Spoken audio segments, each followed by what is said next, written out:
Government project पहली बात तो होते क्या है, कौन देता है? देखिए, गवर्नमेंट में हर तरीके के बिजनेस के लिए अपॉर्चुनिटीज़ है, चाहे वो प्रोजेक्ट्स हैं, चाहे वो कोई भी प्रोडक्ट है या किसी भी तरीके की सर्विसेज है। गवर्नमेंट को सब तरीके के काम कराने और इसमें सभी के लिए अपॉर्चुनिटी है। तो अब एक बात बताओ कि फाउंडर नया बिजनेस करे तो उसको कितने लोग टीममेट में रखने चाहिए ताकि वो उसको चीज़ों का फॉलोअप करते रहे, हमेशा बात करते रहे, ताकि उसका पेमेंट भी बढ़ता रहे, उसका बिजनेस भी बढ़ता रहे। कोई भी गवर्नमेंट प्रोजेक्ट में काम कर रहा है तो 5 डिपार्टमेंट तो बनाने ही पड़ेंगे उसको। तो सबसे पहला डिपार्टमेंट है जो रिसर्च की टीम है। दूसरी जो है वो कंप्लाइंस टीम बहुत इंपॉर्टेंट है। थर्ड जो है वो एग्जीक्यूशन की टीम जो ग्राउंड पे एग्जीक्यूशन कर रही है। फोर्थ जो है वो फाइनेंशियल टीम है जो कि सिर्फ फाइनेंस पे पकड़ रखेगी। फिफ्थ जो है अच्छा, आने वाले 5 साल में गवर्नमेंट का कौन सा सेक्टर सबसे बूमिंग पे है जहाँ पे थोड़ा लोग अगर हाथ लगाएं तो अच्छी कंपनी बना सकते हैं? अपकमिंग सेक्टर्स है जैसे ग्रीन एनर्जी हो गया, ईवी इंफ्रा से रिलेटेड जो है वो काफ़ी बड़ी अपॉर्चुनिटीज़ आ रही है।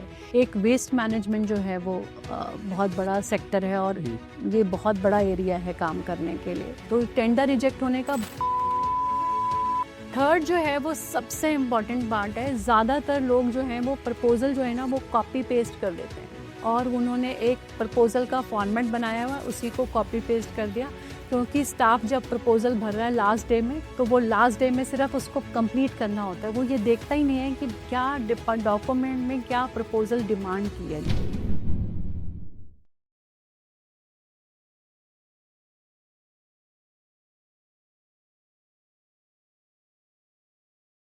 सिया मैम, बहुत बहुत स्वागत है आपका द फाउंडर्स ड्रीम के अंदर।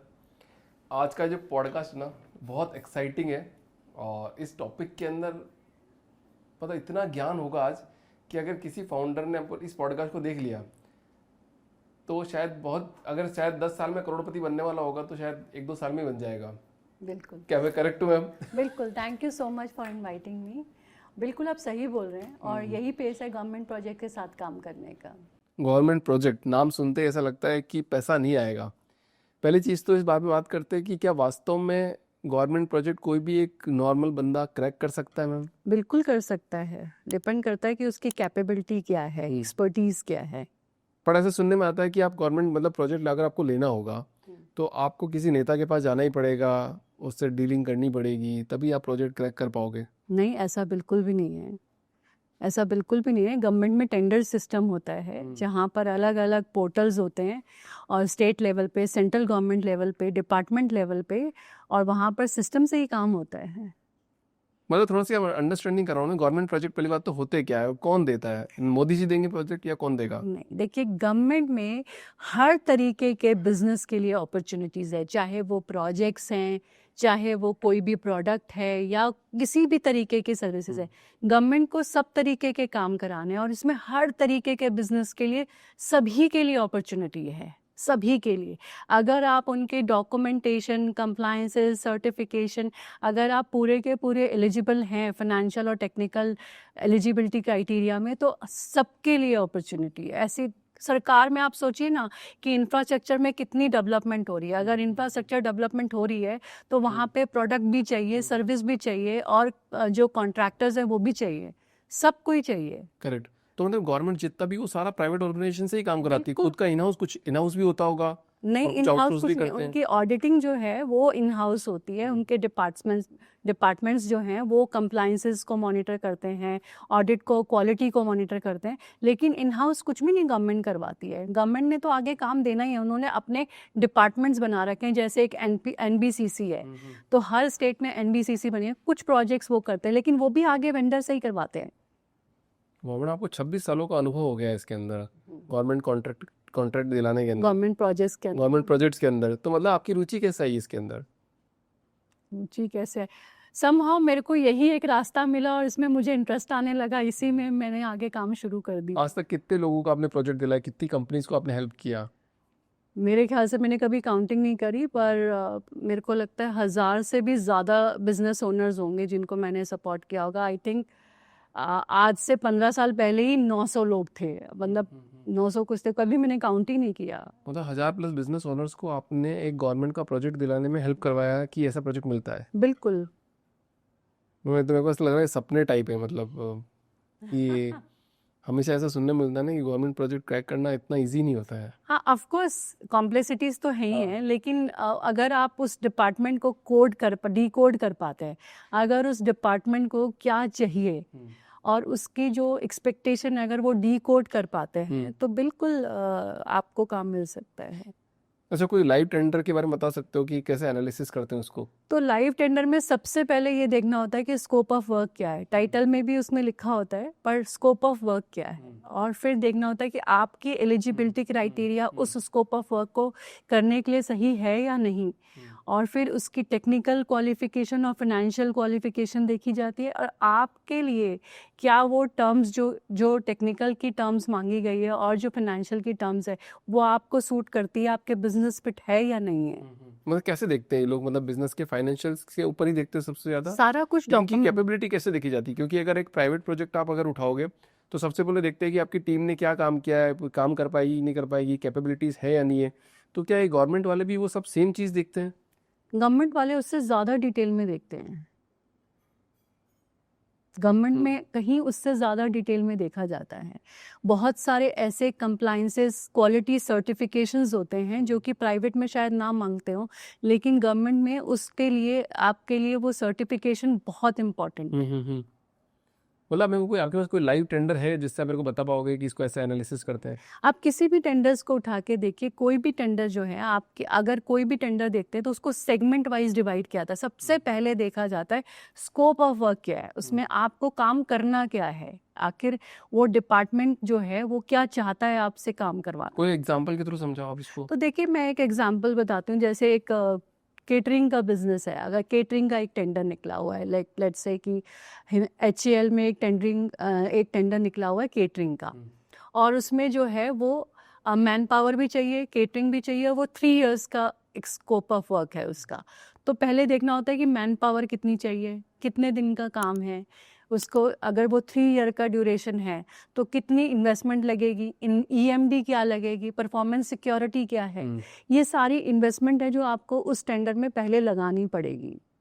ओके, मतलब कोई भी मतलब 1-2 करोड़ का प्रोजेक्ट निकला तो पहले आपके पास उतना कैपिटल होना चाहिए। बिल्कुल, अगर EMD मांगी गई है तो हाँ। EMD होनी चाहिए, अगर कोई परफॉर्मेंस सिक्योरिटी डिपॉजिट मांगा हुआ है तो वो भी बिल्कुल चाहिए हो। अच्छा, सिक्योरिटी डिपॉजिट भी रखना पड़ता है? परफॉर्मेंस सिक्योरिटी, तभी मैंने आपसे कहा कि प्राइवेट से कहीं ज़्यादा जो काम है वो गवर्नमेंट डिपार्टमेंट जो है वो कहीं ज़्यादा अच्छे तरीके से स्क्रूटनाइज करता है कि कंपनी वो काम करने लायक है या नहीं है।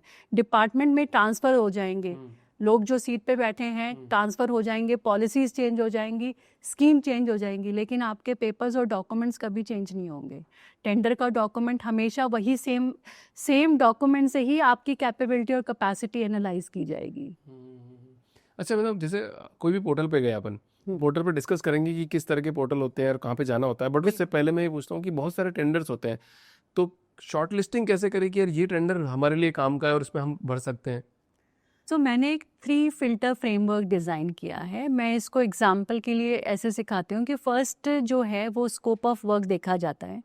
जैसे एक बिहार का कॉन्ट्रैक्टर है, तो बेसिकली वो बिहार में ही काम करना चाहते हैं और बिहार में वो ऑलरेडी 50 करोड़ का काम कर रहे हैं। अब उनको 250 करोड़ तक पहुंचना है, और हमने उनके लिए पूरी की पूरी स्ट्रैटेजी तैयार की, क्योंकि उनको सिर्फ बिहार में काम करना है तो बाकी सारे पोर्टल पे जाने की ज़रूरत ही नहीं है, सिर्फ बिहार स्टेट प्रोक्योरमेंट पोर्टल पे रजिस्टर करने की ज़रूरत है। और सेकंड चीज़ है, तो पहले स्कोप ऑफ वर्क डिसाइड हो गया है जिससे एरिया भी डिसाइड हो गया। सेकंड जो है वो एलिजिबिलिटी क्राइटेरिया, अब वहाँ पे उनको बिहार में काम करने के लिए कौन कौन से सर्टिफिकेशन चाहिए। अगर वो कॉन्ट्रैक्टर है तो कंस्ट्रक्शन रिलेटेड कौन कौन से कंप्लाइंसेस और सर्टिफिकेशन चाहिए अगर वो टेंडर्स को अप्लाई करते हैं, किस किस तरीके के टेंडर्स निकलते हैं, किस किस डिपार्टमेंट में टेंडर्स निकलते हैं, कभी कभी ओपन टेंडर्स भी होते हैं, तो वो किन टेंडर्स पे फोकस करना चाहते हैं। लेट्स से कि वो 20 करोड़ से ऊपर ही प्रोजेक्ट को अप्लाई करना चाहते हैं, ठीक है, तो सिर्फ वहाँ पे ये एलिजिबिलिटी डिसाइड हो गया कि सिर्फ उन्होंने यहीं पर टेंडर सेलेक्ट कर लिया कि अगर उससे नीचे का प्रोजेक्ट है तो वो उसको देखेंगे ही नहीं, तो यहाँ पे ये डिसाइड हो गया। थर्ड जो सबसे इम्पॉर्टेंट पार्ट है कि अगर वो प्रोजेक्ट करने से क्या उनके लिए फ्यूचर अपॉर्चुनिटीज़ ओपन होती हैं या सिर्फ एक टर्नओवर में या सिर्फ एक काम में एक लिस्ट जुड़ जाती है। तो अगर वो फ्यूचर एक्सपेक्ट भी ओपन अप करता है, अगर वो फ्यूचर में रिपीटेबल बिजनेस हो सकता है एक ही डिपार्टमेंट में, अगर कंस्ट्रक्शन जैसे कि NHAI में हाईवेज का अगर कोई इम्पैनल है या वहाँ पे काम कर रहा है, तो हाईवे तो सोचिए कि कितना किस लेवल पे एक्सपेंशन होता है। तो अगर आप ऐसा प्रोजेक्ट कर रहे हैं जिसमें फ्यूचर में भी आपके लिए रिपीटेबल बिजनेस हो सकता है और अपॉर्चुनिटीज़ ओपन हो जाती हैं, तो वो बहुत इम्पॉर्टेंट है समझना। तो ये 3 फिल्टर फ्रेमवर्क जो है वो किसी भी बिजनेस ओनर के लिए इम्पॉर्टेंट है अगर वो टेंडर्स या प्रोजेक्ट में काम करना चाहते हैं। मैम एक बात मेरे दिमाग में आ रही है, बचपन से यही सुनते हुए आ रहे हैं हम लोग कि गवर्नमेंट का प्रोजेक्ट लिया, हाईवे का प्रोजेक्ट लिया, कंस्ट्रक्शन का प्रोजेक्ट लिया, ये सुनते हुए आ रहे हैं और सब बात ये सुनते हैं कि गवर्नमेंट के सारे प्रोजेक्ट सिर्फ कंस्ट्रक्शन से रिलेटेड ही होते हैं। और आपने भी अभी एक ही यही एग्जांपल दिया, ऐसा क्यों? नहीं, मैंने पहले केटरिंग का भी ये एग्जांपल दिया। एग्जांपल दिया कि मतलब कंस्ट्रक्शन वाला में ज़्यादा है। नहीं, कंस्ट्रक्शन का ये है कि कंस्ट्रक्शन में एक नगर निगम से लेके एक गांव की सड़क परियोजना से लेके और हाईवे तक हर जगह है, हर जगह काम है। और कंस्ट्रक्शन में सिर्फ कॉन्ट्रैक्टर्स नहीं होते हैं, वहाँ पे मटेरियल सप्लाई एक पर्सन है जो कि सिर्फ पानी का जो भी रिलेटेड बोरिंग सिस्टम का जो भी इक्विपमेंट्स है वो सप्लाई करता है। तो वो भी एक पार्ट है, ऐसा नहीं है कि सिर्फ कॉन्ट्रैक्टर्स ही काम कर रहे हैं। कंस्ट्रक्शन से रिलेटेड इंडस्ट्रीज बहुत सारी हैं। ठीक है, कंस्ट्रक्शन की बात कर रहे हैं अपन यहाँ पे, तो अब जितने भी प्रोजेक्ट मिलते हैं, अब आपने बोला सर्टिफिकेशन लगते हैं, ये सब कुछ लगता है, आपको भरना पड़ता है, बट स्टिल देखा जाता है जो ताकतवर है उसके पास वो प्रोजेक्ट होता है, ऐसा क्यों? आप एग्जाम मेरे को मतलब ऐसा कुछ नहीं है ताकतवर, अगर ऐसा होता तो इतने सारे लोग अप्लाई कर रहे हैं। और आज की डेट में, पहले तो क्या होता था कि जब टेक्नोलॉजी नहीं थी तब तो ये शायद पॉसिबल हो भी सकता था, बट आजकल टेक्नोलॉजी होने की वजह से सबको पता चलता है कि L1 रेट क्या था, उस कंपनीज ने कहाँ पे कितने बार बिड किया है, किस अमाउंट पे प्राइसिंग जो है वो क्लोज हुई है, और उसके क्या क्या जो है आप पेपर्स लगाए गए हैं, कौन से कंप्लाइंसेस पूरे थे, कौन से नहीं। तो फेसलेस जब इंटरेक्शन हो गया, अब जो है वो फेसलेस इंटरेक्शन का ज़माना है, तो उसमें आप ये चीज़ नहीं कर सकते। इसीलिए नए बिजनेस ओनर्स के लिए डे बाय डे बहुत अपॉर्चुनिटियाँ, जितनी ज़्यादा ट्रांसपेरेंसी बढ़ेगी उतनी ज़्यादा अपॉर्चुनिटीज़ भी हैं इसमें। तो आपने तो दोनों एरा देखे हैं, हाँ, मैंने दोनों एरा देखे हैं बिल्कुल। तो कौन सा अच्छा लग रहा है आपको? मुझे ये वाला एरा ज़्यादा अच्छा लगता है क्योंकि इसमें सबके लिए अपॉर्चुनिटी है। अब जो जेम डिज़ाइन किया गया है, तो जेम में कई बारी बिजनेस ओनर्स को डिपार्टमेंट में नहीं पता होता है, उन्होंने वहाँ पे टेंडर्स अप्लाई किया, उनको ये पता ही नहीं होता कि कौन वहाँ पर है, किस पोजीशन पे है। वो अपना सप्लाई करते हैं, उनका 45 डेज़ में जो भी उनका टाइम पीरियड होता है, उस टाइम पीरियड में अगर उनके कंप्लाइंसेस और डॉक्यूमेंटेशन कंप्लीट है तो पेमेंट आ जाती है। अभी हम लोग बिहार में एक प्रोजेक्ट कर रहे हैं, हमें पता ही नहीं है डिपार्टमेंट में कौन है, क्योंकि सारा कुछ टेक्नोलॉजी से सारे बिल्स वगैरह सब कुछ सबमिट होता है, कंप्लाइंसेस सबमिट होता है, पेमेंट आ जाती है, हमें मालूम ही नहीं है कि डिपार्टमेंट में कौन है। अच्छा, अभी पता ही नहीं चल रहा है कि बिल्कुल। किसी से तो मतलब मुझे जाके तो बात लगता करने है की बात ही नहीं है अभी। बात करने की ज़रूरत ही नहीं है, ऐसे भी बहुत सारे डिपार्टमेंट हैं। और मैं समझती हूँ कि गवर्नमेंट जो है वो इस पर बहुत ज़्यादा फोकस कर रही है। अच्छा, अभी गवर्नमेंट के लिए कौन से पोर्टल बने हुए हैं जिस पे जाके किसी भी MSME या SMEs को जाके अप्लाई करना है या पता करना है कि मुझे यहाँ पे गवर्नमेंट के प्रोजेक्ट मिलेंगे? ऐसे बहुत सारे, आजकल जेम काफ़ी फेमस है। जेम में करीब 11,000 प्लस ऐसे प्रोडक्ट कैटेगरीज हैं और 300 प्लस ऐसे सर्विस की कैटेगरीज हैं जिसमें हमेशा टेंडर्स निकलते रहते हैं हर डिपार्टमेंट को। एक्चुअली जेम जो है वो गवर्नमेंट का मार्केट प्लेस है जहाँ पे उसके कंप्लाइंसेस पूरे करके कोई भी जाके अप्लाई कर सकता है टेंडर के लिए।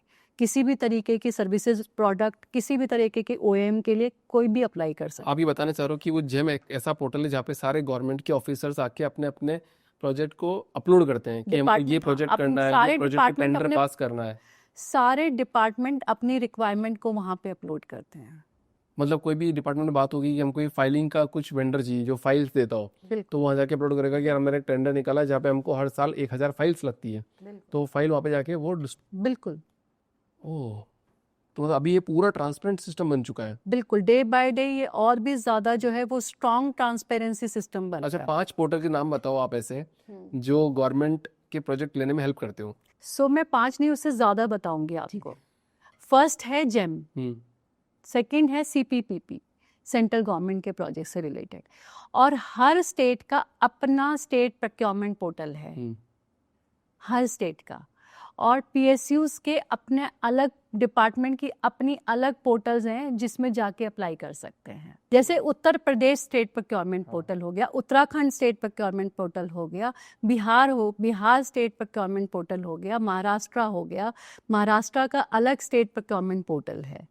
अच्छा, सेंट्रल का अलग है, स्टेट का अलग है, बिल्कुल, और उसके बाद में एक जेम अलग है, जेम अलग है। और सीपीपीपी क्या है? सेंट्रल गवर्नमेंट के जितने प्रोजेक्ट्स होते हैं हाँ। वो सीपीपीपी पोर्टल पर आते अच्छा, तो अपन डिसाइड करते हैं कि तो जेम हो गया जिसमें सारे डिपार्टमेंट आके प्रोजेक्ट अपलोड करते हैं, दूसरा हो गया सीपीपीपी सेंट्रल गवर्नमेंट का हो गया, बाकी स्टेट पोर्टल स्टेट गवर्नमेंट की जितने भी पोर्टल हो गए वो स्टेट के हो गए, हर स्टेट का अलग अलग हो गया। हैं। और डिपार्टमेंट के भी अपने प्रोक्योरमेंट पोर्टल है, जैसे एनबीसीसी का अपना एक प्रोक्योरमेंट पोर्टल है जहाँ पर हर तरीके के टेंडर्स निकलते हैं। पीएसयूज जैसे गेल हो गया, ओएनजीसी हो गया, इनके अपने डिपार्टमेंट के पोर्टल हैं जहाँ पे टेंडर्स जो हैं वो रिलीज होते हैं। पर ये शायद लोगों को पता नहीं चलता होगा कि यार यहाँ पे एक ऐसा पोर्टल है जहाँ पे हम जाके गवर्नमेंट का टेंडर भर सकते हैं। बिल्कुल, जेम में आजकल काफ़ी जेम की ट्रेनिंग्स काफ़ी चल रही हैं, जेम में लोग इंटरेस्ट भी ले रहे हैं, लेकिन अभी उसको और डिकोड करना बाकी है। अच्छा, कोई कैटेगरी कर सकते हैं क्या पर इसमें, जैसे एसएमईज और एमएसएमईज को मतलब किस तरह के प्रोजेक्ट मिलते होंगे कि सबसे ज़्यादा इंफ्रास्ट्रक्चर के हो गए, या फिर ऑफिस वाले सप्लाई के हो गए, या फिर कोई सर्विस बेस्ड हो गए, ऐसा कुछ कैटेगराइज कर सकते हैं? देखिए, गवर्नमेंट के प्रोजेक्ट सभी तरीके के बिजनेस के लिए, अगर प्रोजेक्ट रिलेटेड है तो उसमें इंफ्रास्ट्रक्चर रिलेटेड प्रोजेक्ट्स हो गए, जिसमें कोई भी कंस्ट्रक्शन से रिलेटेड हो गया, जैसे हाईवेज हो गए, और हाईवेज के साथ अर्बन प्लानिंग के प्रोजेक्ट्स आते हैं। अगर कंस्ट्रक्शन की बात करते हैं तो अर्बन प्लानिंग के आते हैं। आजकल स्मार्ट सिटीज़ के प्रोजेक्ट्स निकलते हैं इंफ्रास्ट्रक्चर में, और किसी भी तरीके की सर्विसेज, चाहे वो आईटी हो, कंसल्टेंसी हो, एचआर हो, डिजिटल हो, टेक्नोलॉजी से रिलेटेड हो, आईटी से रिलेटेड हो, किसी भी तरीके के सर्विसेज के जो प्रोजेक्ट्स हैं वो भी निकलते हैं।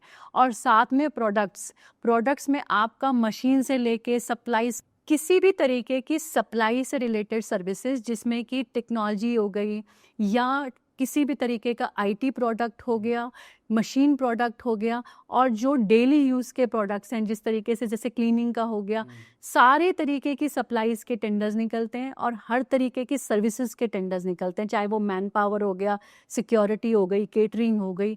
तो आप इंफ्रास्ट्रक्चर तो सिर्फ एक पार्ट है, प्रोडक्ट और सर्विसेज की अपनी अलग कैटेगरीज है। मैम, तो इतना सारा काम है फिर भी बेरोजगारी है, लोग काम नहीं कर रहे हैं, बिजनेस नहीं बना रहे, क्यों? देखिए, कॉम्प्लेक्सिटी तो है ही, गवर्नमेंट के प्रोजेक्ट इतना आसान नहीं है कि कॉम्प्लेक्सिटी के कारण। कॉम्प्लेक्सिटीज़ के कारण, बिल्कुल। तो हर किसी को वो समझ ही नहीं आता है, और डॉक्यूमेंटेशन थोड़ा सा जो है वो कॉम्प्लिकेटेड भी होते हैं, और इवन अगर आप टेंडर का डॉक्यूमेंट देखें वो 500 पेजेस का होता है, तो वो पढ़ना अपने आप में एक बहुत बड़ा काम है। और तो उसका हर एक पॉइंट पढ़ना है, फिर उस पर रिप्लाई करना है कि हम यही काम कर सकते हैं, ये नहीं कर सकते, ऐसा होता है, ऐसा नहीं होता है। बिल्कुल, तो डी कोडिंग सबसे टफ टास्क है, एक्चुअली। और वो आप सिखा रहे हो। हाँ जी, वाह मैम, मतलब ये तो उसको पहली बार देखा है हमने। उसको हमने छोटे छोटे फ्रेमवर्क्स, और उसको हमने एक्चुअली में पॉइंटर्स में डिवाइड कर दिया, सेगमेंट में डिवाइड कर दिया समझने के लिए, ताकि वो आसानी से समझा जा सके। इस पॉडकास्ट के बाद पता नहीं लाखों लोग आपके पास नहीं आ जाए कि मैडम हमको भी सिखाओ। तो मेरा सवाल यहाँ पे ये है मैम कि जैसे आपने तो समझ लिया कि पोर्टल कहाँ पे होता है, किस तरह के प्रोजेक्ट्स होते हैं, बट एक कंपनी कैसे पता करे कि यार वो फ्यूचर रेडी हो गई है, अब गवर्नमेंट का प्रोजेक्ट उसको लेना चाहिए? सबसे पहले जो है, अगर कोई भी कंपनी अगर प्रोजेक्ट लेना चाहती है तो पहले उसको ये देखना चाहिए कि अपॉर्चुनिटीज़ क्या थी लास्ट ईयर में, और उसके लिए क्या क्या कंप्लाइंसेस, क्या क्या डॉक्यूमेंटेशन की ज़रूरत थी। अगर उसको लगता है, बहुत सारी ऐसी कंपनीज मेरे पास आती हैं जो कि प्राइवेट में ऑलरेडी काम कर रहे थे, जैसे एक HR man power outsource company थी जो कि प्राइवेट में ऑलरेडी काम कर रही थी, और उसके बाद वो गवर्नमेंट में आना चाहते थे, और उनके पास सारे कंप्लाइंसेस पूरे थे, जो कि पीएफईएसआई हो गया, और जिस भी रिलेटेड जो भी उनका उस कंपनी से रिलेटेड, हर डिपार्टमेंट की अपनी एक अलग रिक्वायरमेंट है। तो वहाँ पर सबसे पहले उनकी डॉक्यूमेंट्स की जो है ऑडिट होने के बाद में 57 पॉइंट्स डायग्नोस्टिक हमने एक ऑडिट तैयार किया है। अगर वो पूरा का पूरा 57 पॉइंट्स में अगर क्लैरिटी हो जाती है तो उसमें पता चलता है कि वो बिजनेस जो है वो एक्चुअली जो गवर्नमेंट में काम करने के लिए तैयार है। तो कोई मैटर करता है कि टर्नओवर मैटर करता है, टीम साइज मैटर करती है, या फिर कोई कंप्लेंस या कोई डॉक्यूमेंट भी मैटर करते हैं? जैसे मान लो कि इंडिविजुअल, आज मैंने कंपनी स्टार्ट करी, मेरे छोटी टीम साइज है 10 लोगों की मान लो, और मैं एक मार्केटिंग एजेंसी हूँ, तो क्या मैं गवर्नमेंट में जाने के लिए कैपेबल हूँ? इट डिपेंड्स कि आप कितना बड़ा प्रोजेक्ट लेते हैं। स्टार्टिंग में आप छोटे प्रोजेक्ट से स्टार्ट कर सकते हैं। अगर आप 10 लाख का कोई प्रोजेक्ट लेते हैं तो वहाँ पे कंप्लाइंसेस जो हैं वो कम होंगे। और जेम पोर्टल पे स्पेशली गवर्नमेंट ने ऐसी स्कीम लेके हैं, जेम पोर्टल में स्टार्टअप के लिए बहुत सारे एग्जम्पशंस हैं, स्टार्टअप भी अप्लाई कर सकते हैं। मतलब आप ये कहना चाह रहे हो कि कोई भी अप्लाई कर सकता है, चाहे वो 10 टीम मेंबर हो, चाहे 100 टीम मेंबर हो, चाहे बिल्कुल 500 हो? बिल्कुल तो हर बंदा गवर्नमेंट पोर्टल में जाके अपने हिसाब से प्रोजेक्ट लेके अप्लाई कर सकता है बिल्कुल कर सकता है। और उसके लिए काम अवेलेबल रहेगा वहाँ पे? सबके लिए काम है, काम बहुत सारा है। और गवर्नमेंट को हर तरीके के बिजनेस, हर तरीके के प्रोडक्ट, सर्विस, किसी भी तरीके के प्रोजेक्ट से रिलेटेड वो किसी भी तरीके से एसोसिएट है तो उसके लिए गवर्नमेंट के पास काम है। तो मतलब सिलेक्शन किस बेसिस पे होता है, और मतलब सिलेक्शन कराना हो तो कैसे स्टैंड आउट करे उस टेंडर? मैं एक एग्जांपल बताती हूँ। जैसे जेम में अगर कोई भी स्टार्टअप है जो काम शुरू कर रहा है, अब उसकी टर्नओवर नहीं है लेकिन वहाँ पर कुछ रजिस्ट्रेशन की ज़रूरत है, जैसे उद्यम रजिस्ट्रेशन है। अब वहाँ पर एक पैन कार्ड, जीएसटी अगर अप्लाई किया है, सिर्फ पैन कार्ड, जीएसटी, अपने आधार कार्ड, कुछ फॉर्मेलिटीज़ उद्यम रजिस्ट्रेशन से वो जाके अप्लाई कर सकता है। और अगर वहाँ पे कोई इस तरीके का सर्टिफिकेशन मांगा है, जैसे PFESI, अगर मैंने जैसे बात बताई आपको आउटसोर्सिंग मैन पावर की, वहाँ पे PFESI की ज़रूरत है, तो वहाँ पे PFESI का वहाँ पे अप्लाई करके वो अप्लाई कर सकता है, वो वहाँ पे स्टार्टअप में रजिस्टर कर सकता है। और बहुत सारे ऐसे टेंडर्स हैं जो स्टार्टअप के लिए अवेलेबल हैं। मतलब अल्टरनेटिव सॉल्यूशन है, मतलब अगर आपका नहीं, मतलब आपने टेंडर भरा और नहीं हो रहा तो उसका अल्टरनेटिव सॉल्यूशन लगा के वापस टेंडर भर सकते हो आप? बिल्कुल भर सकते हैं। और दूसरी एक और बहुत अच्छी चीज़ है कि आपकी कैपेसिटी और कैपेबिलिटीज़ बहुत है, आपका एक्सपीरियंस भी बहुत है, लेकिन आपके पास में जो है टेक्निकल क्वालिफिकेशन, जो कंप्लायंसेस और सर्टिफिकेशन नहीं है। और अगर आपको प्रोजेक्ट भी बड़ा करना है तो सबसे अच्छा तरीका है जॉइंट वेंचर। कैसे होता है, क्या करते हैं इसमें? तो उसमें आप किसी कंपनी के साथ जिनके पास कंप्लायंसेस हैं, जिनके पास सारे सर्टिफिकेशन कंप्लीट हैं और वो एलिजिबिलिटी क्राइटेरिया में टेक्निकल और फाइनेंशियल कैपेसिटी को मीट करते हैं जो टेंडर्स की रिक्वायरमेंट है, और आपकी एक्सपर्टीज़ है उसको उस एरिया में एग्जीक्यूट करना, ऐसे सभी तरीके के बिजनेस ओनर जो हैं वो पार्टनर्स ढूंढ रहे हैं। मैं एक एग्जांपल बताती हूँ। एक बिल्कुल यंग बिजनेस ओनर है और उन्होंने दिल्ली NCR में काम शुरू किया था, और सबसे पहला काम जो है वो उनको दादर में मिला था, और जो कि 2 करोड़ का काम था, और बिना किसी एक्सपीरियंस से उसने काम किया था। वो ओपन टेंडर था और उसने किसी का वहाँ पे लोकल लेवल पे जाके टाई अप किया, काम एग्जीक्यूट किया और वो बढ़िया हो गया काम। और दूसरा टेंडर उसने 7 CR का जो है वो अप्लाई किया किसी कंपनी के साथ जॉइंट वेंचर करके। उसने मेरे साथ बैठ के और रात को 8 बजे जो है वो कॉल बुक करी कि मेरे को अभी इसका सारा डिसीजन चाहिए, और रात को 8 बजे से लेके 11 बजे तक उसके पूरे डॉक्यूमेंटेशन तैयार हुए, और रात को वो एक पर्सन जो है वो पूरे MOUs के साथ में अगले दिन साइन करा के उन्होंने नेक्स्ट डे टेंडर अप्लाई किया। वाह। तो ऐसा कुछ कारण, मतलब कोई जैसे 2-3 कारण बताओ कि मान लो टेंडर रिजेक्ट हो गया, तो किन कारणों की वजह से टेंडर रिजेक्ट हो जाता है? सबसे पहला होता है डॉक्यूमेंटेशन कंप्लीट। अगर जो पेपर्स टेंडर में मांगे हैं वो सारे के सारे डॉक्यूमेंटेशन कंप्लीट होना बहुत इम्पॉर्टेंट है। ज़्यादातर बिजनेसेस ये गलती करते हैं कि एक पेपर अगर मिसमैच है या मिसिंग है तो कोई बात नहीं, काम चला लेंगे। वो बिल्कुल नहीं हो सकता। ऐसा कोई प्रोविज़न नहीं है कि सरकार में एक कहावत है, कागज़ का पेट तो भरना ही पड़ता है। कागज का पेट भरना पड़ता है? बिल्कुल। थोड़ा एक्सप्लेन करोगे इसको, क्या है, क्या होता जो है, क्या है? कागज मांगा है वो कागज तो पूरा ही करना पड़ेगा, उसका कोई ऑल्टरनेटिव नहीं है।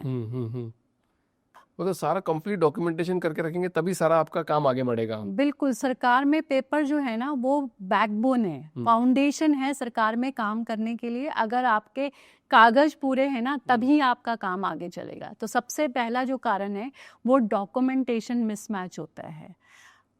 सेकंड जो है, अगर आपने एलिजिबिलिटी, आपने मान लीजिए एक जगह आप पूरा का पूरा काम कर पाते हैं और दूसरा आप वो काम करना आता ही नहीं है, लेकिन क्योंकि आपकी जो कंपनी की टर्नओवर है या आपके पास जो एलिजिबिलिटी चाहिए आप मैच कर रहे हैं, लेकिन आपने अप्लाई कर दिया, अगर वो काम भी नहीं कर पाए तो भी आप रिजेक्ट हो जाएंगे। बीच में कई बार आप ब्लैक लिस्टेड भी हो सकते हैं, जो कि आगे आप कोई प्रोजेक्ट कर ही नहीं पाएंगे। तो टेंडर रिजेक्ट होने का बहुत बड़ा क्राइटेरिया जो है वो डॉक्यूमेंटेशन हो गया। सेकंड, एलिजिबिलिटी क्राइटेरिया अगर आप मैच नहीं कर पा रहे हैं किसी भी एरिया में, टेक्निकल या फाइनेंशियल, तो उसका कोई ऑल्टरनेटिव नहीं है। और तीसरा, मान लो आपने काम ले लिया और एग्जीक्यूट नहीं कर पाए। हाँ, काम ले लिया, आप काम करने गए, लेकिन अगर प्रेजेंटेशन में आप एक्सप्लेन ही नहीं कर पाए कि कैसे एग्जीक्यूट करेंगे, तो भी आप जो है वो रिजेक्ट हो जाते हैं। आपने पेपर्स सारे भर दिए, पेपर्स भी सही थे, सब कुछ सही था, लेकिन जब आप रिप्रेजेंटेशन के टाइम पे, प्रेजेंटेशन के टाइम पे अगर आप वो एक्सप्लेन ही नहीं कर पाए क्योंकि आपकी कैपेबिलिटीज ही नहीं थी, तो भी आप रिजेक्ट हो जाएंगे। मतलब कोई भी टेंडर भरने के बाद में गवर्नमेंट ऑफिशियल से मिलना पड़ता है? टेंडर भरने के टाइम पे नहीं मिलना पड़ता, लेकिन अगर सिलेक्शन हो जाता है, वो कैपेबिलिटीज वगैरह और आपकी स्ट्रेंथ क्या है उसको देखने के लिए बहुत बार प्रेजेंटेशन भी होता है। तब वहाँ पे आपको प्रेजेंटेशन देनी पड़ती है कि आप किस तरीके से एग्जीक्यूट करेंगे। ठीक है, प्रेजेंटेशन दे दिया, उसके बाद भी वो रिजेक्ट कर सकते हैं? बिल्कुल बिल्कुल रिजेक्ट कर सकते हैं। अगर उनको ये लगता है, अगर डिपार्टमेंट किसी भी लेवल पे ये फील करता है कि आप काम नहीं कर पाएंगे जो उनकी एक्सपेक्टेशन है। हर डिपार्टमेंट का अपना एक माइंडसेट होता है कि उनको किस तरीके के ऑर्गेनाइजेशन से काम करवाना है। अगर वो उनका मिसमैच हुआ तो वो रिजेक्ट कर सकते हैं। थर्ड जो है वो सबसे इम्पॉर्टेंट पार्ट है। ज़्यादातर लोग जो हैं वो प्रपोजल जो है ना वो कॉपी पेस्ट कर देते हैं, पूरा डॉक्यूमेंट पढ़ते ही नहीं है, और उन्होंने एक प्रपोजल का फॉर्मेट बनाया हुआ है, उसी को कॉपी पेस्ट कर दिया। क्योंकि स्टाफ जब प्रपोजल भर रहा है लास्ट डे में, तो वो लास्ट डे में सिर्फ उसको कंप्लीट करना होता है, वो ये देखता ही नहीं है कि क्या डॉक्यूमेंट में क्या प्रपोजल डिमांड की है। तो वो कॉपी पेस्टिंग जो है वो बहुत बड़ा रीज़न है रिजेक्ट होने का। और आज की जनरेशन तो कॉपी पेस्ट करने में माहिर है। तो ये बहुत बड़ा, तभी रिजेक्शन बहुत ज़्यादा होते हैं, और ये पता ही नहीं चलता बिजनेस ओनर को कि हम बार बार रिजेक्ट क्यों हो रहे हैं। मतलब कोई नोटिफिकेशन नहीं आता, इस वजह से रिजेक्ट हुए हो आप? कुछ पता नहीं चलता है? बहुत बार पता चलता है, बहुत बार नहीं पता चलता है। अच्छा, पता भी चलता है और नहीं भी पता चलता है, बहुत दोनों बार डिपेंड करता है। अच्छा, नेटवर्किंग स्ट्रेटजीज पे चलते थोड़ी सी बात करते हैं कि मान लो अपना गवर्नमेंट का टेंडर भर दिया, अपना प्रेजेंटेशन भी हो गया, अब नेटवर्किंग कितनी इंपॉर्टेंट है उन लोगों से कि यार लाइजनिंग बनानी, साहब हमारा प्रोजेक्ट सब सेलेक्ट करवा दीजिए? अगर आपके पेपर्स पूरे हैं तभी, अगर आप काम कर सकते हैं तभी नेटवर्किंग का भी फायदा है। तभी नेटवर्किंग का फायदा है। तभी नेटवर्किंग का फायदा है। बस इसको एथिकल वे में कैसे लेके जाएंगे? मतलब क्योंकि ब्राइब मांगी जाती है, थोड़ा बहुत तो पैसा दे दो, ये तो सच्ची बात है, तो उसको कैसे पूरा करेंगे? देखिए, ब्राइबिंग जो है ना वो कोई ऐसा सोल्यूशन नहीं है कि आपके पास में कोई ना जुगाड़ है या शॉर्टकट है। आपने किसी के साथ में नेटवर्किंग बनाई, आपने कहा ये दे देंगे, इतना परसेंटेज दे देंगे, ये दे देंगे और काम करा दो। मेरे पास ऐसे बहुत सारे लोग आते हैं कि आप हमें ये बताओ कितना परसेंटेज चाहिए, हमें काम दिला दो। तो मैं उनसे हाथ जोड़कर कहती हूँ, अगर आपको काम करना आता है और आप काम कर सकते हैं तो ही आपको काम मिलेगा। और मैं स्पेशली बोलती हूँ, ऐसा कोई भी तरीका नहीं है। आपको काम सारे के सारे करने पड़ेंगे, पेपर्स पूरे करने पड़ेंगे।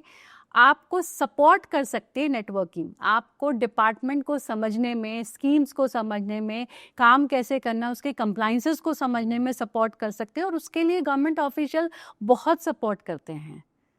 ब्राइबिंग सपोर्ट नहीं करती है या परसेंटेज। अगर जो ऐसे बहुत सारे लोग मैं मिलती हूँ जो इस तरीके के किसी ना किसी स्कैम में फंस जाते हैं। कोई एक इंसिडेंट शेयर कर सकते हो? हाँ बिल्कुल शेयर कर जहाँ सकती हूँ। पे ऐसा सिस्टम बनाओगे जिसने ब्राइब देने की कोशिश करी और वो खुद ही फंस गया हो? ऐसे तो बहुत सारे, ऐसे तो बहुत सारे वो हैं कि बिना नाम लिए किसी, मतलब हमारे साथ ऐसा हुआ था कोई किसी प्रोजेक्ट को लेके। मेरे तो किसी प्रोजेक्ट में एक हम लोग प्रोजेक्ट की हमने एक बिज़नेस ओनर ने प्रोजेक्ट अप्लाई किया था, और उस प्रोजेक्ट में उन्होंने बहुत कम जो है वो बिडिंग कर दी थी। क्योंकि जो भी उनको लगा कि हमारा बिडिंग करने के बाद कम 40% लेस बिडिंग कर दी थी उन्होंने। जो लेट्स से कि अगर वो काम 10 रुपये में होना था तो उन्होंने 60 रुपीज़ की बिडिंग करी। 6 रुपये की? 6 रुपये की बिडिंग करी, 60% पे बिडिंग करी, 40% लेस। तो वहाँ पर जो है वो आप ये सोचिए कि वो काम होना कैसे, काम होना ही नहीं है, क्योंकि उनके दिमाग में ये था कि सरकारी काम जो है वो काम थोड़ी ना करना पड़ता है, सिर्फ पेपर पूरे करने पड़ते हैं और परसेंटेज दो और काम हो जाएगा। और बाद में वो पूरा का पूरा ब्लैकलिस्ट हो गए। इसी बात पे थोड़े दिन पहले एक वीडियो देख रहा था कि चैट जीपीटी को बोला कि एक सड़क है, मैं जेईएन हूँ, एक सड़क का फोटो भेजना। तो खाली सड़क होती है, उस पर कुछ होता नहीं है, तो वो एक बढ़िया सी सड़क बना देते हैं। तो उधर से जो गवर्नमेंट ऑफिशियल होते हैं बोलते हैं कि अच्छा वो आपने सड़क का काम किया क्या? तो बोलता है हाँ देखो ये फोटो भेज दिए, अच्छा डन है, पेमेंट करवा देना। ऐसा कभी भी नहीं होता है। ये सिर्फ वीडियोस में हो सकता है या ये सिर्फ रील्स में हो सकता है, बट रियलिटी में ऐसा कभी नहीं होता।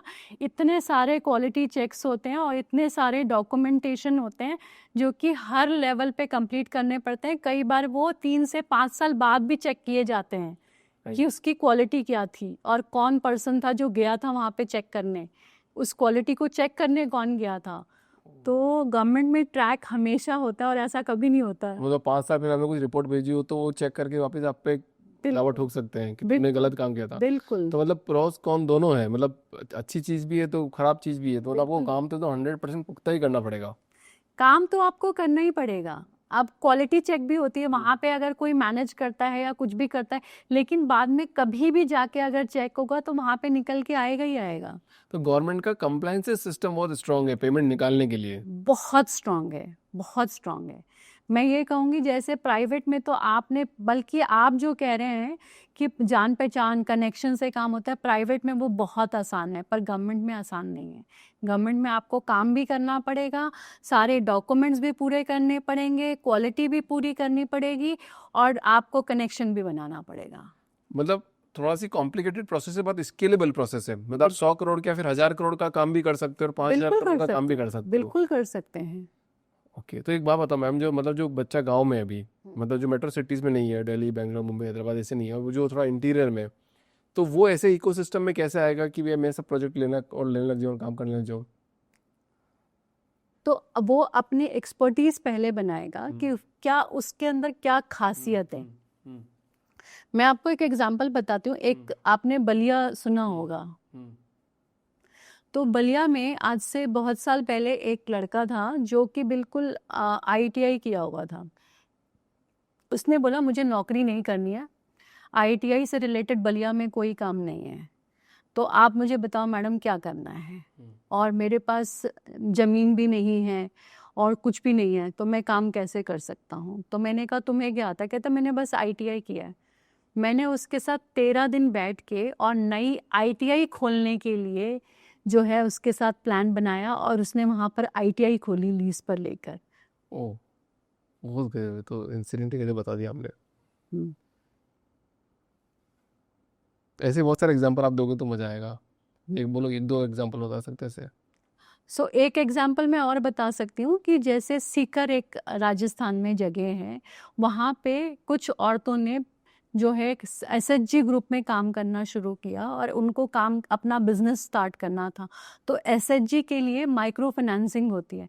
उन्होंने माइक्रो फाइनेंसिंग का सारा प्रोसेस पूरा करके 25 औरतों ने अपना पूरा का पूरा बिजनेस सेटअप किया गवर्नमेंट की स्कीम से, जहाँ पे उनके लिए जो है माइक्रो फाइनेंसिंग बहुत बड़ा सपोर्ट थी।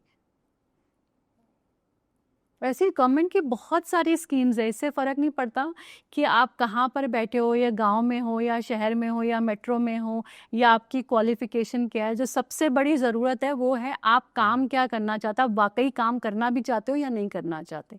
मतलब जो अपना पॉडकास्ट देख रहे होंगे आज जितने भी फाउंडर्स, मतलब उनके मन में एक जिज्ञासा आ जाएगी, मतलब काम अगर किसी प्राइवेट ऑर्गेनाइजेशन में नहीं मिल सकता तो हम थोड़ा एक पेशेंस रख के सब चीज़ पूरी करके गवर्नमेंट से प्रोजेक्ट उठा के अपनी कंपनी बना सकते हैं। बिल्कुल बना सकते हैं। एक पटना का जो मैं आपको बता रही थी कि एग्जाम्पल, पटना का एक कॉन्ट्रैक्टर जिसको कोई एक्सपीरियंस नहीं था, उसने गुड़गांव की कंपनी के साथ आउटसोर्सिंग में पूरा पटना का काम उठाया हुआ है। तो जिनको काम करना होता है उनके लिए कोई एरिया या कोई बाउंड्रीज बैरियर नहीं होता है। तो जो आज अपना पॉडकास्ट सुन रहे हैं, जो भी जितने भी फाउंडर्स हैं, उनके लिए 5 एक्शनेबल आइटम बताओ जिनसे कि वो गवर्नमेंट टेंडर को क्रैक कर सके। तो सबसे पहला काम है कि अपने डॉक्यूमेंट्स गैदर करना। आपका आईटीआर क्या है, आपके रजिस्ट्रेशन कहाँ कहाँ पे ज़रूरत है, जैसे एक उद्यम रजिस्ट्रेशन हो गया, ITR में पैन कार्ड, GST, जितने भी कंप्लाइंसेस ज़रूरत है, सबसे पहले वो डॉक्यूमेंट्स, जो फर्स्ट स्टेप है वो डॉक्यूमेंट्स गैदरिंग करना है। डॉक्यूमेंट सारे आपने कलेक्ट कर लिए, डॉक्यूमेंट का वॉल्ट बनाना सबसे पहला स्टेप है। सेकंड स्टेप है कि कौन से पोर्टल पे रजिस्ट्रेशन कराना, जैसे जेम मैंने एक बताया या CPPP बताया, या जिस स्टेट में काम कर रहे हैं उस स्टेट्स ई-प्रोक्योरमेंट पोर्टल पे रजिस्टर कराना। तो अगर आप PSU में फोकस करना चाहते हैं तो उस PSU में वेंडर रजिस्ट्रेशन फॉर्म, एक पूरा सिस्टम होता है वेंडर रजिस्ट्रेशन का, तो वहाँ पे रजिस्ट्रेशन पोर्टल पर रजिस्ट्रेशन कैसे कराना, सेकंड स्टेप वो है। थर्ड जो है वो ये प्लान करना कि पिछले 6 महीने में क्या क्या अपॉर्चुनिटी निकली है आपके बिजनेस से रिलेटेड, और किस तरीके के प्रोजेक्ट्स निकले, उसमें किस किस तरीके के कंप्लाइंसेस की रिक्वायरमेंट थी, और बहुत अच्छी चीज़ है कि किन किन लोगों को काम मिला। क्या आप उनसे काम आउटसोर्सिंग में ले सकते हो या JV में ले सकते हो, या आप डायरेक्ट अप्लाई कर सकते हो। थर्ड और फोर्थ जो है वो है प्रपोजल फॉर्मेट रेडी करना, कि आप जब 6 मंथ में उन टेंडर्स को देखते हो, उन सारी अपॉर्चुनिटीज़ को देखते हो, तो आपने एक अपने पूरा का पूरा प्रपोजल का जो है वो फॉर्मेट तैयार करना कि अगर इस तरीके का टेंडर मैं अप्लाई करता हूँ तो मेरा प्रपोजल कैसा होना चाहिए।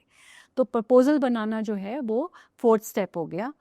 फिफ्थ जो है वो किसी भी एक्सपर्ट से अगर आप गाइडेंस ले सकते हैं कि इस डिपार्टमेंट को किस तरीके से डिकोड किया जाए, या जैसे मैं एक एग्जांपल देती हूँ, हमारा 57 पॉइंट जो है वो ऑडिट क्राइटेरिया है। अगर वो ऑडिट क्राइटेरिया पूरा का पूरा रेडी हो जाता है तो वो आपको डिपार्टमेंट को समझने का और उस टेंडर और प्रोजेक्ट को समझने में बहुत सपोर्ट करेगा। हर तरफ कंपटीशन बहुत ज़्यादा है, तो अब कोई टेंडर निकलता होगा तो मुझे तो लगता है कि मधुमक्खियों की तरह सब लोग उस टेंडर पे लग जाते होंगे। तो कंपटीशन इतना ज़्यादा होने के बावजूद भी फिर कैसे पता करें कि हम इस इस पर्टिकुलर टेंडर के लायक हैं या भी नहीं है? आपको मैं इसका डायरेक्ट आंसर्स तो नहीं दे सकती, क्योंकि कुछ टेंडर्स में ऐसा होता है कि 150 लोगों ने अप्लाई किया होता है, कुछ टेंडर्स में ऐसा होता है कि 30 लोगों ने अप्लाई किया होता है, कुछ टेंडर्स ऐसे होते हैं जो कि मिनिमम 3 जो है कंपनीज इंपॉर्टेंट होती है, कुछ टेंडर्स ऐसे होते हैं जहाँ पे 3 कंपनीज भी नहीं अप्लाई कर पाती हैं। तो वही सेक्टर बता दो, वही हम काम करेंगे। तो इसका ना मैं बहुत अच्छा एग्जाम्पल देती हूँ कि अगर आप जो है वो मैराथन की तैयारी कर रहे हैं, हाँ, ठीक है, तो मैराथन में कितने सारे लोग दौड़ रहे होते हैं। हाँ। तो क्या आप आसपास देखते हैं कि कितने लोगों ने पार्टिसिपेट किया है, कितने लोग छूट गए, या कितने लोग, आप सिर्फ अपनी तैयारी पे फोकस करते हैं। तो मेरा यही जवाब रहेगा कि आपको कंपटीशन का ना सोच के आपको अपनी क्या क्या तैयारी करनी है, और अपने आपको किस तरीके से अपस्किल करना है, किस तरीके से ट्रेनिंग लेनी है, या किस तरीके से अपनी स्किल्स और ऑर्गेनाइजेशन के कंप्लायंसेस डॉक्यूमेंटेशन को कंप्लीट करना है, या किस तरीके से स्केलेबल मॉडल बनाना है। तो मुझे लगता है आपको इस चीज पे फोकस करना चाहिए। किसी ने बहुत सही बात बोली है कि अगर कंपटीशन दिखाई दिया तो अपॉर्चुनिटी दिखाई नहीं देगी, और अपॉर्चुनिटी दिखाई दिया तो कंपटीशन दिखाई नहीं देगा। बिल्कुल सही। अच्छा, आने वाले 5 साल में, आज 2025 चल रहा है, 25 से लेकर 30 तक गवर्नमेंट का कौन सा सेक्टर सबसे बूमिंग पे है, जहाँ पे थोड़ा लोग अगर हाथ लगाएं तो अच्छी कंपनी बना सकते हैं? अपकमिंग सेक्टर्स है जैसे ग्रीन एनर्जी हो गया, EV में लेके बहुत EV इंफ्रा से रिलेटेड जो है वो काफ़ी बड़ी अपॉर्चुनिटीज़ आ रही है। एक वेस्ट मैनेजमेंट जो है वो बहुत बड़ा सेक्टर है, और ये बहुत बड़ा एरिया है काम करने के लिए वेस्ट मैनेजमेंट का। तो ग्रीन एनर्जी, EV इंफ्रा और आपका वेस्ट मैनेजमेंट और टेक्नोलॉजी रिलेटेड, तो हमेशा ही टेक्नोलॉजी तो मैं खुद 30 सालों से देख रही हूँ कि हमेशा रिक्वायरमेंट है। और आजकल AI है, तो AI का भी गवर्नमेंट प्रोजेक्ट में लेने में, समझने में आप कैसे यूटिलाइज कर सकते हो, किस तरीके से टेंडर्स आ रहे हैं, प्राइसिंग बिडिंग्स किस तरीके से है, वो भी आपको काफ़ी सपोर्ट करेगी। अच्छा, अभी infrastructure, real estate, IT, manufacturing, मतलब सबसे ज़्यादा इफेक्टिव कौन सा है, किस में ज़्यादा हाथ डालना चाहिए? गेटवे वही इफेक्टिव है, या बिजनेस अपॉर्चुनिटीज़ वही इफेक्टिव है जहाँ पे आपकी स्ट्रेंथ है, आप कहाँ पे काम कर पाते हैं। हर किसी बिजनेस के लिए, सबके लिए एक यूनिक टैलेंट होता है, तो हर बिजनेस का अपनी कैपेबिलिटीज़, अपनी एलिजिबिलिटी क्राइटेरिया होते हैं जिसमें वो बिजनेस काम कर सकता है बढ़िया। काम लेना ही नहीं है, काम कंप्लीट करके ना पेमेंट लास्ट तक निकालनी भी है। ये बात बहुत इंपॉर्टेंट है अभी। तो सबसे इम्पोर्टेंट मुद्दा बता, आपने सब कुछ सीख लिया इस पॉडकास्ट में, बट अब सबसे इम्पोर्टेंट आ गया कि यार मैं गवर्नमेंट का प्रोजेक्ट तो किया पर पेमेंट फंस गया, तो ये सही है, पेमेंट गवर्नमेंट देती है या नहीं देती है? गवर्नमेंट पेमेंट देती है, हाँ। लेकिन सबसे ज़्यादा लोगों का सवाल यही आता है कि गवर्नमेंट की पेमेंट डिले हो जाती है। देखिए, सरकार में ना पैसा कभी मर नहीं सकता, आएगा। पैसा 100% आएगा। अगर आपका कंप्लायंस पूरा है, अगर आपने डॉक्यूमेंट अपना काम सही से किया है और आपके सारे पेपर रेडी हैं, तो पैसा ज़रूर आएगा। मतलब पर कितना 100% श्योर कैसे हो सकता है? थोड़ा तो ऊपर नीचे हो ही जाता है ना काम में। तो वहीं पर पैसे कटते हैं, वहीं पे पैसे के वहीं पे डिले आता है, हाँ।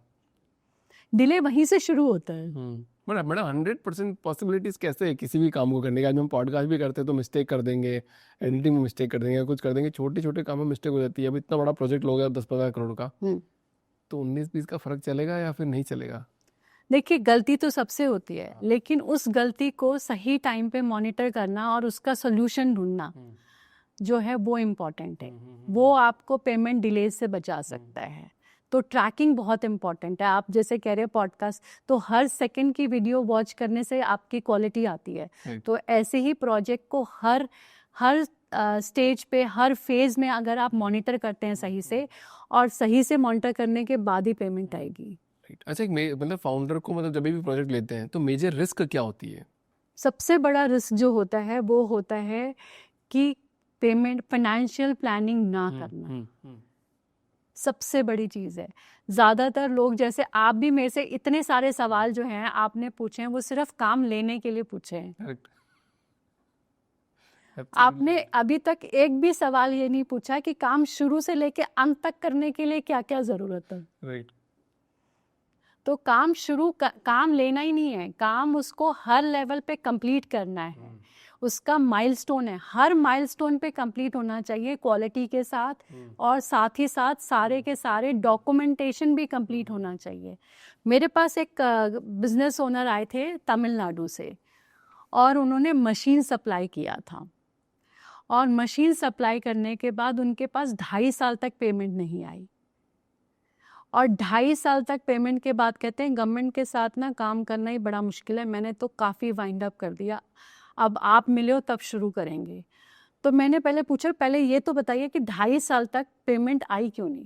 कहते हमने मशीन भेज दी, मशीन के बाद जो है वो हमने वहाँ पे बिल भेज दिया, और पेमेंट आ जानी चाहिए थी हमारे अकाउंट में, पता नहीं क्यों नहीं आई।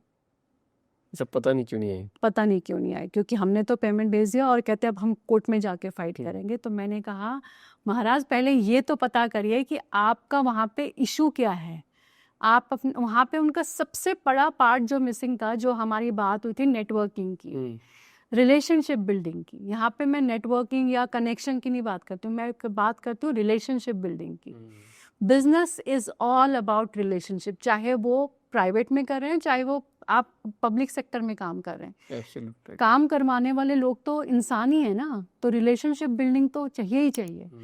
वहाँ पे एक पर्सन उन्होंने अपॉइंट किया, और हर जगह उन्होंने 7 प्लेसेस पे मशीन अपनी इंस्टॉल की थी। आप बिलीव करेंगे 2.5 साल से उन्होंने डेमो ही नहीं दिया था। वाह, ये तो बहुत बड़े बात है। तो उस मशीन का जब डेमो दिया, और वहाँ पर एक पार्ट मिसिंग था जो कि उस पेपर में नहीं था।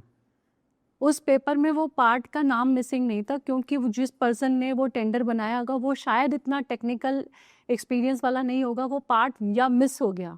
वो कहते क्योंकि वो टेंडर में वो पार्ट नहीं था तो हमने दिया नहीं, और उसकी वजह से मशीन नहीं स्टार्ट हो रही थी। मतलब एडिशनल काम भी आपको करना पड़ता है थोड़ा सा, आप तो देखना पड़ेगा। आप बिजनेस कर रहे हो तो थोड़ा बहुत तो आपको ये देखना पड़ेगा कि मेरा काम, मैंने कहा ना, काम लेना एक अलग बात है, उस काम को पूरा जो है वो एंड तक कंप्लीट करना वो बड़ी बात है, और पेमेंट तभी आएगी जब वो पूरा तरीके से कंप्लीट होगा। करेक्ट। सीएम, अभी आपने बात करी कि वो बंदे ने वो एक पार्ट नहीं भेजा, अब वो एक फाउंडर है, तो अब एक बात बताओ कि फाउंडर नया बिजनेस करे कि ये इन्हीं चीज़ों में हमेशा उलझा रहे, तो उसको कितने लोग टीममेट में रखने चाहिए ताकि वो उसको चीज़ों का फॉलोअप करते रहे, हमेशा बात करते रहे, ताकि उसका पेमेंट भी बढ़ता रहे, उसका बिजनेस भी बढ़ता रहे? उसको कम से कम 5 जो है ना अपने डिपार्टमेंट जो हैं वो ज़रूर अपने उसको 5 डिपार्टमेंट जो है, अगर वो कोई भी गवर्नमेंट प्रोजेक्ट में काम कर रहा है तो 5 डिपार्टमेंट तो बनाने ही पड़ेंगे उसको। 5 डिपार्टमेंट कौन कौन से और 5 और डिपार्टमेंट? स्टार्टिंग में वो खुद सारे डिपार्टमेंट को देखेगा और बाद में धीरे धीरे जो है वो डिसाइड कर सकता है कि कौन सा डिपार्टमेंट वो पहले बनाना चाहता है किस टाइम पे। तो सबसे पहला डिपार्टमेंट है जो रिसर्च की टीम है, जो R&D करनी बहुत ज़रूरी है। R&D से ये पता चलता है, जैसे मैंने अभी बताया कि पिछले 6 महीनों में किस तरीके की अपॉर्चुनिटी निकली, किस तरीके का प्रोजेक्ट कॉस्ट था, किस तरीके के सर्टिफिकेशन की रिक्वायरमेंट थी। तो एक R&D टीम जो कि R&D भी करेगी और साथ ही साथ वो टेंडर्स को भी सर्च करेगी, अपडेट्स को भी देखेगी और साथ ही अपॉर्चुनिटीज़ को भी मैप करेगी अपने बिजनेस के साथ अलाइन करके। तो एक तो हो गई R&D टीम। दूसरी जो है वो कंप्लाइंस टीम बहुत इम्पॉर्टेंट है, क्योंकि होता क्या है कि बिज़नेस, जैसे आपने बताया कि ओनर नया काम लेके आए या ये अब टीम जो है, ज़्यादातर लोग गलतियां क्या करते हैं, वो जिनसे काम कराते हैं उन्हीं से चेक करवाते हैं। तो कंप्लाइंस बहुत इम्पॉर्टेंट है, क्योंकि ये सरकार का काम ना ऐसा नहीं है कि आपने आज ख़त्म कर दिया, 5 साल बाद वो कौन सा जिन उठ के आएगा वो पता नहीं है। करेक्ट। तो आपका कितने साल के बाद कौन सा जिन आ गया जो आपसे सवाल पूछेगा कि इसका क्या। तो उसके लिए आपके पास कंप्लाइंस टीम हमेशा होनी चाहिए और वो लगातार इस चीज़ में रहेगी कि कौन सी, कई बार क्या होता है कि डिपार्टमेंट में कोई नया पर्सन आता है, वो नई पॉलिसी लेकर आ जाता है और आप काम कर रहे हैं पुराने तरीके से, क्योंकि आप 6 महीने से कोई डिपार्टमेंट में आप मिलने ही नहीं गए, उसका आपने अपडेट्स ही नहीं देखा। वहाँ पे वेबसाइट में कई बार होता है, कई बार जाकर पता चलता है, कई बार वो सिर्फ मॉनिटरिंग टीम के पास होते हैं वो डॉक्यूमेंट। तो कंप्लायंस टीम आपकी होनी बहुत ज़रूरी है। थर्ड जो है वो एग्जीक्यूशन की टीम, जो ग्राउंड पे एग्जीक्यूशन कर रही है, वो बहुत इंपॉर्टेंट टीम है, वो बिल्कुल सेपरेट होनी चाहिए। फोर्थ जो है वो फाइनेंशियल टीम है, जो कि सिर्फ फाइनेंस पे पकड़ रखेगी। आपके जो कोई भी प्रोजेक्ट हो रहा है, और ज़्यादातर बिजनेस ओनर्स ये सारी गलती करते हैं, काम लेने के बाद सिर्फ एग्जीक्यूशन पे फोकस करते हैं, उनकी फाइनेंशियल प्लानिंग कहीं ना कहीं मिस हो जाती है, जिसकी वजह से बहुत सारे लोगों को लॉस में प्रोजेक्ट क्लोज करना पड़ता है या उस प्रोजेक्ट से भागना पड़ता है। आपने ये काफ़ी बात सुनी भी होगी। तो उसका जो बहुत बड़ा कारण है वो ये है कि फाइनेंशियल प्लानिंग का सही तरीके से इम्प्लीमेंट ना होना। फिफ्थ जो है वो एक रिलेशनशिप बिल्डिंग, जो कि बिजनेस ग्रोथ पे काम करेगी। उसमें अगर आप स्केलेबल मॉडल चाहते हैं, उसके लिए आप अगर कोई डिपार्टमेंट दूसरा आप अपॉर्चुनिटी आइडेंटिफाई कर रहे हैं या किसी और स्टेट में काम करना चाहते हैं, वो टीम जो है वो बिजनेस ग्रोथ, अपॉर्चुनिटीज़ और रिलेशनशिप बिल्डिंग पर ही काम करेगी। अच्छा मैम, देखा जाता है कि गवर्नमेंट के अंदर वुमेन एंटरप्रेन्योर कम है, तो जो वुमेन, यंग वुमेन एकदम पॉलिसी में चेंज लाना चाहती है या फिर गवर्नमेंट के साथ काम करना चाहती है, तो उनको आप क्या बोलना चाहोगे? आपकी तरफ से क्या संदेश है? जो यंग वुमेन गवर्नमेंट के, ऐसा आजकल तो थोड़ा चेंज आ गया। पहले तो मैं देखती थी कि सिर्फ पूरे के पूरे डिपार्टमेंट में 2 ही ऐसे, अगर कोई प्रोजेक्ट पे 100 ऑर्गेनाइजेशन काम कर रही है तो सिर्फ 2 या 3 जो हैं वो वुमेन एंटरप्रेन्योर होती थी। बट आजकल थोड़े नंबर्स बढ़ गए हैं और अभी बहुत ज़्यादा बढ़ने की ज़रूरत है, अभी बहुत ज़्यादा इस पे काम करने की ज़रूरत है। मेरा ये संदेश है यंग वुमेन एंटरप्रेन्योर से कि सिर्फ शुरुआत करने की ज़रूरत है और एक एक छोटे छोटे स्टेप लेके शुरुआत करने की ज़रूरत है। पावरफुल तो ऑलरेडी, फीमेल जो ऑलरेडी इतनी पावरफुल होती हैं, उनको किसी पावर की ज़रूरत नहीं है, शुरुआत करने की ज़रूरत है, स्टेप बाय स्टेप। तो ग्राउंड लेवल पे क्या काम करना चाहिए वुमेन एंटरप्रेन्योरशिप को बढ़ाने के लिए? पहले तो ये देखना चाहिए कि असली कारण क्या है कि वो नहीं कर पा रही हैं। तो क्या जो है वो वुमेन एंटरप्रेन्योर कहाँ कहाँ पर रुक जाती हैं। कहीं पे फैमिली की वजह से रुक जाती हैं, कहीं पे फाइनेंस इन्वेस्टमेंट की वजह से रुक जाती हैं, फाइनेंशियल बैकग्राउंड इतना स्ट्रांग नहीं होता है, कहीं पे किसी तरीके का सपोर्ट जो है वो नहीं मिलता है। तो उन सब की वजह से जो है वो एक समझने की ज़रूरत है। और मुझे लगता है कि यंग वुमेन एंटरप्रेन्योर्स को सिर्फ स्टार्ट करने की ज़रूरत है। अगर वो फर्स्ट स्टेप लेंगी ना, तो अगले स्टेप के बाद स्टेप बाय स्टेप जो है वो अपने आप शुरू होता चला जाएगा। शुरुआत करना ही मुश्किल होता है एक बार। क्या आपको लगता है घर की 4 दीवारी फाउंडेशन है सबसे बड़ी? मुझे लगता है मन जो है वो अपने मन में सबसे बड़ी बाउंड्री तो हमारे मन के अंदर है। चार दीवारी में इतनी ताकत नहीं है जो किसी को रोक के रख सके। अच्छा, आपने भी इतनी दुनिया देखी है, आपको क्या लगता है कि मतलब क्यों लड़कियां आगे क्यों नहीं बढ़ती है, क्यों आगे नहीं आना चाहती है? मजबूरी एक अलग बात हो गई कि मजबूरी में हमने स्टार्ट किया, हमको करना था, क्यों नहीं आना चाहती?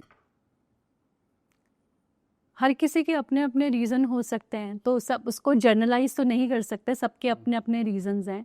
किसी के लिए बच्चे रीज़न हो सकते हैं, किसी के लिए फैमिली बैकग्राउंड या फैमिली ट्रेडिशन एक बहुत बड़ा रीज़न हो सकता है, किसी के लिए एक्सपोजर एक बहुत बड़ा रीज़न हो सकता है, और किसी के लिए स्किल नहीं है तो वो बहुत बड़ा रीज़न हो सकता है बाहर ना आके काम करने का। स्टिल अगर मन में है कि कुछ करना है तो वो अपने आप से क्या बात बोली जाए कि जिससे वो बाहर आ जाए उस चीज से, उस चीज को करने के लिए? बस करके दिखाना है। अगर सिर्फ ये हो गया ना मुझे करना ही है चाहे कुछ भी हो, तो सिर्फ ये कहने की ज़रूरत है कि मुझे करना ही है, बस ये कहने की ज़रूरत है अपने आप से। फिर दुनिया की कोई ताकत रोक नहीं सकती है। तो खुद ही को कर बुलंद इतना कि खुदा बंदे से खुद पूछे कि बता तेरी रजा क्या है। मतलब अगर करने की चाहत है मन में तो फिर दुनिया की कोई ताकत नहीं रोक सकती है। किसी को कोई भी नहीं रोक सकता, चार दीवारी तो कभी भी नहीं रोक सकती, सिर्फ हमारे मन का डर जो है ना वो सिर्फ रोक सकता है। डर को ओवरकम करना आना चाहिए कि नहीं यार मेरे को लाइफ में अगर भगवान ने भेजा है तो कुछ करने के लिए एक एड बहुत अच्छी सुनी है मैंने, डर के आगे जीत है। मेरी फेवरेट लाइन है वो। सही बात है। मैं भी ये सोचता था पहले, मैं भी बहुत डरता था चीज़ों को करने से, यार ये कर दूंगा तो क्या हो जाएगा। मैंने कहा करेंगे तो करेंगे, मर ही जाएंगे ना, पर करेंगे ये चीज़। बिल्कुल। फिर मैं भी ऐसा ओवरकम करते करते करते करते करते अपनी लाइफ में आगे बढ़ा। अच्छा मैम, ऐसा कोई स्टार्टअप बताओ मतलब जिसके आपने काम किया जो लोकल से लेकर नेशनल तक पहुंचा हो, गवर्नमेंट सपोर्ट से, गवर्नमेंट प्रोजेक्ट क्रैक करके। एक स्टार्टअप की बात करती हूँ मैं जो कि प्रिंटिंग में था और लोकल लेवल पे वो प्रिंटिंग का काम करता था, एक सिर्फ छोटे से डिपार्टमेंट के साथ लोकल लेवल पे, और उसमें लोकल लेवल से जो है वो धीरे धीरे टाई अप करते करते करते करते वो नेशनल लेवल पे आज प्रिंटिंग का काम जो है वो गवर्नमेंट में कर रहे हैं। National level printing? National level पे क्या नाम है, नाम बता दीजिए उनका, तो उनको मैसेज कर दीजिए कि मैम ने आपकी बहुत तारीफ करी। वो नेशनल लेवल पे कर रहे हैं और गवर्नमेंट के साथ में हर डिपार्टमेंट के साथ में काम कर रहे हैं। हम ऐसे डिपार्टमेंट के साथ में जहाँ पे मैं भी नहीं सोच सकती थी वो पहुँच गए हैं, वहाँ पे उनके साथ में प्रिंटिंग का काम करता है। बहुत बढ़िया। मैं इस पॉडकास्ट का एक आखिरी सवाल आपसे, उन एंटरप्रेन्योर्स के लिए, उन फाउंडर्स के लिए जो ये समझते हैं कि गवर्नमेंट का काम लेना मतलब डर। गवर्नमेंट का काम लेना मतलब, बहुत सारे ऐसे लोग हैं जो डरते हैं और वाकई बर्बाद भी हो जाते हैं। ऐसे नंबर्स भी बहुत सारे हैं जो गवर्नमेंट के साथ काम करते हैं, और किसी का देखा ऐसे बहुत सारे प्रोजेक्ट्स होते हैं जिसमें एक को देख के 100। इंडिया में भेड़ चाल बहुत फेमस है। एक अगर एक जगह किसी काम को कर रहा है तो उसके पीछे 100 लग जाते हैं, और उसमें से जो 90 हैं वो बर्बाद होके वापस आते हैं, सिर्फ 10 ही जो हैं वो एक्चुअली में काम कर पाते हैं। तो सबसे बड़ी ज़रूरत जो है वो ये है कि काम करना आना चाहिए और सही तरीके से करना आना चाहिए, और दिल में ना काम करने का जज्बा होना चाहिए। करेक्ट। मतलब अपनी मैराथन अपन को खुद ही दौड़नी है और खुद ही बिल्कुल, खुद ही तैयारी भी करनी पड़ती है। देखना नहीं लोगों को। देखिए आज का मैराथन के लिए कैसे तैयारी करनी पड़ती है, आप सीधा जाके तो नहीं करते हैं ना। पहले आप जो है वो 100 मीटर दौड़ना शुरू करते हैं, 500 मीटर दौड़ना शुरू करते हैं, फिर 1 किलोमीटर शुरू करते हैं, फिर अपना स्टेमिना बढ़ाते हैं, शूज़ लेते हैं, फिर ऐसे लोगों के साथ रहते हैं जहाँ पे वो सिर्फ मैराथन की बात करें। करेक्ट। तो ऐसे ही गवर्नमेंट प्रोजेक्ट भी है, तो आप हर लेवल पे जो है वो देखें कि ऐसे लोगों से मिलें, इस किस तरीके के प्रोजेक्ट आ रहे हैं, न्यूज़ क्या आ रही है, पॉलिसी क्या चेंज हो रही है, स्कीम्स क्या आ रही है, कौन सा प्रोजेक्ट लॉन्च होने वाला है, किस स्टेट में डेवलपमेंट होने वाला है, ये सब चीज़ आपको मॉनिटर करनी है अगर आप गवर्नमेंट के साथ काम करना चाहते हैं। और लग के काम करना पड़ेगा, डेडिकेटेडली काम करना पड़ेगा, ऐसे काम होगा नहीं। तो thank you so much ma'am for coming in this show. Thank you so much Abhishek ji, काफ़ी मज़ा आया आपसे बात करके, और मेरे को लगता है कि जो आज ये पॉडकास्ट देख लेगा ना तो शायद उसकी लाइफ चेंज हो जाएगी। मतलब हो नहीं सकती, हो जाएगी, अगर वो गवर्नमेंट में थोड़ी भी रुचि रखता है और थोड़ा भी अपने प्रोजेक्ट मतलब कंपनी को स्केल करना चाहता है तो बड़े प्रोजेक्ट लेके वो विन कर सकता है। और अगर आपको सपोर्ट चाहिए तो मैम है ही यहाँ पे। Thank you so much. Thank you so much.